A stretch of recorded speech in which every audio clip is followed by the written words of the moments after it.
আসসালামু আলাইকুম আমার আপুদেরকে ভাইদেরকে কেমন আছেন? আশা করি ভালো আছেন। আলহামদুলিল্লাহ আল্লাহর অশেষ রহমতে আমিও ভালো আছি। তাই যে আপনাদের সাথে কালকে বলছিলাম যে আমি ওনার এই বাসার মামার বড় মেয়ের বাসায় যাচ্ছি। তা আমরা এই যে এখন ৫টা বাজে এখন আমরা যাচ্ছি। ওইখানে যেতে যেতে আর ৬টা ৬:৩০টার মতন বাজে যাবে, ১-১.৫ ঘন্টার মতন সময় লাগবে। এই যে দেখেন এখনও গাড়ি আসেনি, আমরা আগেই রেডি হয়ে গেটের সামনে এসে দাঁড়িয়ে আছি। তো এই যে দেখেন আকাশটা অনেক সুন্দর নীল আর কি কালার হয়ে আছে, এক একদিকে এক এক রকম। ওইদিকে হলুদের মতন দেখা যাচ্ছে, এদিকে নীল দেখা যাচ্ছে, একদিকে সাদা দেখা যাচ্ছে, এরকম হচ্ছে।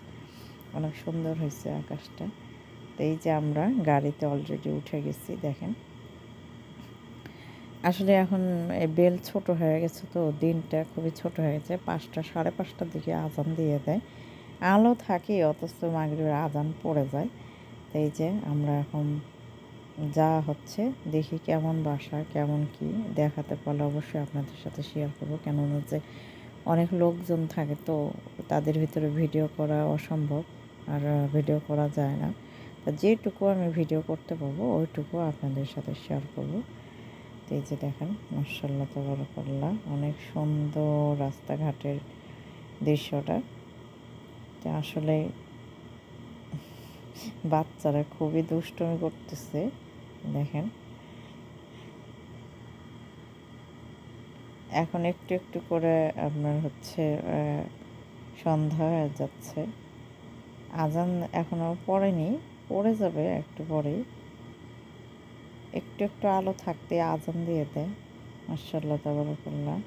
এই যে দেখেন বাচ্চারা এইখানে গাড়িটা থামাইছে, থামায় ওনরা আবার একটু মার্কেটে গেছে, নতুন বাসায় যাচ্ছে, বড় বোনের বাড়িতে যাচ্ছে, একটু গিফট নেবে না, গিফট আনতে গেছে। আমাদেরকে এখানে বসায় রেখে গেছে বাচ্চা দিয়ে। সেই যে বাচ্চা কি খাচ্ছে, রুটি খাচ্ছে। এই যা দেখেন মাগরিবের আজান দিয়ে দিচ্ছে, কিন্তু এখনও পৌঁছানো হয় নাই। ৬:৩০টার মতন হবে, ৫টা ৩০-এ আজান দিয়ে দেয়। দেখেন রাস্তাঘাটে সব আলো জ্বলে ফেলাইছে, আলো আর আলো। আর মাথাটা দেখা যাচ্ছে ছেলেটার। কী বলবো, বলার মতন আমার কিচ্ছু নয়। আমার শরীরটা ভীষণ খারাপ, সবাই আমার জন্য দোয়া করবেন। আসলে কী যে অবস্থা জানেন না, ভীষণ খারাপ লাগতেছে। এত দূরের রাস্তা রাউন্ড করতে আমার খুব সমস্যা হয়ে যায়, বেশিক্ষণ গাড়ির ভিতরে থাকতে পারি না, মাথা ঘুরে বমি টমি এসে যায়। তো যাই হোক দেখেন রাত হয়ে গেছে, শুধু অন্ধকার, আলোগুলো দেখা যাচ্ছে লাইটের। আল্লাহর কি শান না। তো যাই হোক আমরা চলে আসছি বাসায়। আমি আসার পরে কোনো ভিডিও বানাতে পারিনি, তারপর সময় পায় একটু ভিডিও করলাম। এটা হচ্ছে রান্নাঘর, রান্নাঘরে কেউ নাই, ওই জন্য একটু ভিডিওটা করলাম। রান্নাঘর বেশি একদম বড়ও না, একেবারে ছোটও না, একদম স্বাভাবিক মতন আছে। তো এই যে এটা হচ্ছে বেসিং। এই যে দেখেন মাশাআল্লাহ মাশাআল্লাহ। কার কার এই বাসাটা আমি পুরো দেখাতে পারবো না, কেন যে অনেক লোকজন বসে আছে, সবাই বাহির দিয়ে ভিতর দিয়ে সবাই বসে আছে। এই কারণে এই পাশে একটা দরজা, আবার এই পাশ দিয়েও একটা দরজা, এই পাশ দিয়ে ওই পাশে সব মেয়েরা বসে আছে সবাই। আর এই পাশে আবার বাহিরটা কেমন, এই পাশে অল্প একটু জায়গা, এই পাশে এই যে দেখেন এই যে গলির মতন এইটুকু। আর এই সাইডে হচ্ছে আপনার হচ্ছে একটা রুমের মতন বানাইছে। এইদিকে রুটিগুলো দেখেন, অনেকগুলো রুটি হয়েছে, তাও ফালাই দিয়েছে না। আর দেখেন লোকজন আসছে, অনেক অনেক ময়লা আবর্জনাও হয়েছে।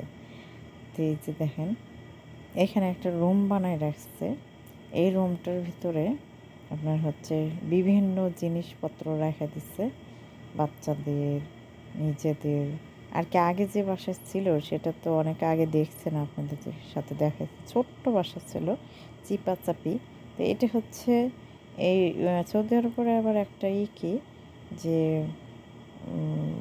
আপনার সরকারের অনেক সুবিধা আছে সৌদি আরবে। যারা বাসা ঘর বানাতে পারে না তারা মনে করেন যে সৌদি আরবের সরকারে এরকম বাসা বানাবে না, তাদের কাছে বিক্রি করে কীভাবে বছর করে টাকা দেবে কিছুটা, আবার বছর গেলে কিছুটা টাকা দেবে, এইভাবে বছরে বছর টাকা দিয়ে পরিশোধ করবে। তার এই পাশে হচ্ছে বাহিরটা আমি আগে দেখাতে পারিনি, এখানে অনেক লোকজন ছিল। এইগুলো হচ্ছে মূলার বীজ বুনছে, দেখেন মূলা শাক হয়েছে এখানে। আর বিভিন্ন জাতের এই যে এটা হচ্ছে কমলার গাছ, এটি এমনি গাছ লাগা রাখছে। এর পাশে দেখেন গোলাপ ফুল গাছ, সাদা গোলাপ, এটা হচ্ছে পেয়ারা গাছ। আর এইগুলো এই যে ওরা পাতা টাতা এগুলো। আবার হচ্ছে এই যে একটা কুমড়া গাছ লাগাইছে, আর কি অনেক প্রকারের গাছের লাগায় রাখছে। যাই হোক, তা আসলে আজকে ভিডিওটি আমি বেশি বড় করব না, এইখানে শেষ করে দেবো, কারণ যে আমি ভিডিও করতে পারতেছি না, আমি অসুস্থ হয়ে গেছি, আমার খুবই খারাপ লাগতেছে। ওই জন্যে এই যে এটাই হচ্ছে বাড়ি, ভিতরের দেখাতে পারিনি, আপনাদের সাথে শেয়ার করতে পারিনি ভিতরটা, কারণ যে ভিতরে সব লোকজন বসে আছে। এটাই হচ্ছে নতুন বাড়ি, আর কি গোছানো হয় না, সব কিছু এনে এনে উল্টাপাল্টা জায়গায় রেখে দিচ্ছে, আস্তে আস্তে সব গোছাতে হবে। এই যে দেখেন, এটাই হচ্ছে ওনার বড় মেয়ের বাড়ি। এই বাড়িটা ওইভাবে নিচ্ছে সরকার থেকে, বছরে আপনার টাকা দেবে। এটা হচ্ছে পাখির খোপ, পাখির বাসা, একটা পাখি দেখা যাচ্ছে, প্রত্যেকটাই আছে কিনা জানি না, কিন্তু একটাকে বাহিরে দেখা যাচ্ছে। তো এই পর্যন্ত রাখছি, সবাই ভালো থাকবেন, সুস্থ থাকবেন, আল্লাহ হাফেজ, আসসালামু আলাইকুম ওয়া রাহমাতুল্লাহি ওয়া বারাকাতুহু।